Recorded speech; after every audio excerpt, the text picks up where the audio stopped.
Dr. Ravza Kavakci. She's a member of parliament from the AK party. Dr. Khan, what has changed in Turkey over the last 4 years? A lot has changed, I think, for Turkey and for the world. That night in 2016, July 15th, Turkish people took a stand to fight against democracy. I think they basically redefined the term fighting for democracy. They were out with their bare hands and with their flags, and they stood against the violence, the oppressor, the coup attempters on that night. So a lot has changed.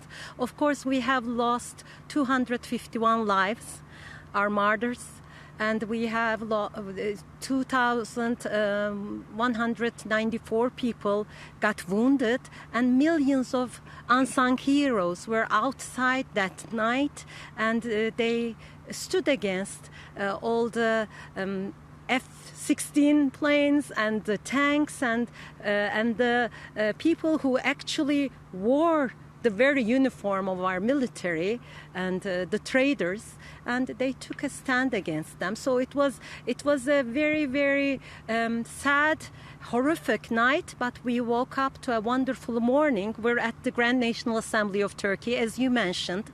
That night, members of parliament who were in Ankara, because the parliament wasn't in session, all of them, they came to the parliament from all parties, and the very next day, about a few hours after the last bomb was dropped on close to the General Assembly chambers, after just a few hours, the parliament was in session, and all parties signed a common declaration. So this is something very valuable for Turkey, and of course we mourn for our loss, but we're also celebrating the victory of the Turkish people. It was a civilian movement, non-violent movement, a stand against those who wanted to take away all our freedoms, basically. So it took a lot from us.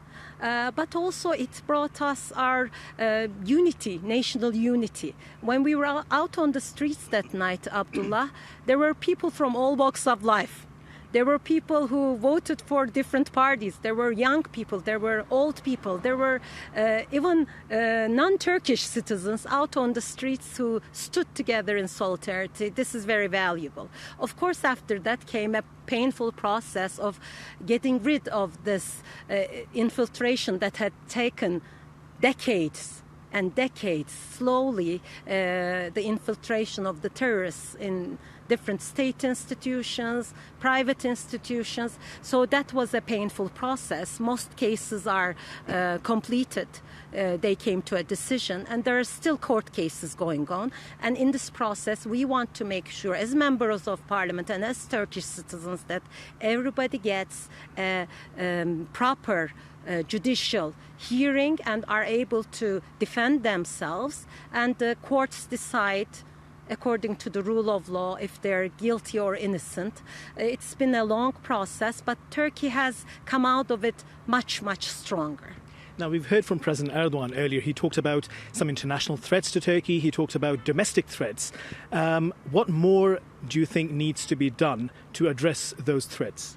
It is interesting. I mean, I'm old enough to remember how things were in Turkey growing up. But over the last 2 decades, Turkey has grown, has faced a number of threats, like the coup attempt, like economic interventions in our economy, international interventions, and these are very open, very transparent, like threats over even social media accounts, like Twitter accounts, like President Trump's threats to come to Turkish lira. So we've gone through a lot. I think these are growing pains. Turkey has, like I said, come out of it in solidarity. But one of the things that Turkey does is stand strong, stands up for the rights of the underdog everywhere. Doesn't have to be Turkish nationals, people all around the world. So Turkey, this strong Turkey is, I don't know, maybe it is not wanted in the area. We see that during this process, as we came up and we're still healing the wounds of the coup attempt from 4 years ago, we've had to deal with economic interventions, we have had to deal with other international embargoes, other things that have affected our economy as well. But we've come out stronger during even the COVID process. As we try to deal with the effects of COVID, Turkey has sent aid to almost all of the world, all the states. So Turkey has come out of this stronger. This has been a very sad experience, but hopefully we will come out of it stronger and stronger. Thank you very much, Dr. Ravza Kavakci, Member of Parliament from the ARC Party.